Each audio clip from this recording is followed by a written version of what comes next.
Tanungin natin si Garding kung payag siya magsama-sama tayo lahat. Just like our little boys and little girls. Sige, papayag ko magsama tayo ulit. Pero sa isang kondisyon. Iba noon, iba ngayon. Kung noon, wala tayong ibang alam, kundi magnakaw, ha? Katarantaduhan, kabastusan, kawalang hiyaan. Iba na ngayon. Ngayon, wala tayong ibang gagawin, kundi mahalin ang kapwa natin. At saka, magkatrabaho tayo. Lahat natin kakainin, legal. Kahit isang boteng bigas, isang patak kapawis. Ako magtatrabaho, tayo magtatrabaho. Lahat tayo magtatrabaho. Doon sa loob, maraming nagbabago sa buhay ko. Noon, wala akong Diyos. Wala akong Diyos. Pero, meron pala. Mahal-mahal niya ako. Kaya, una-una, ituturo ko sa iyo kung paano hanapin ang Diyos. Ano?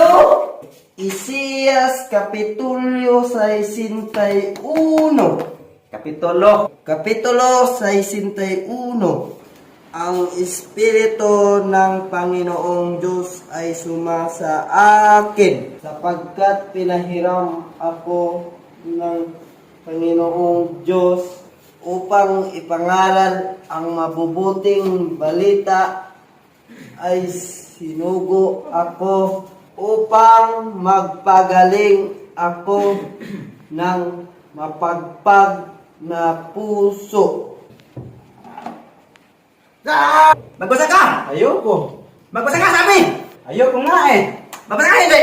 Hindi! Bakit hindi? Hindi ako marunong magbasa eh. May reklamo ka ba ba?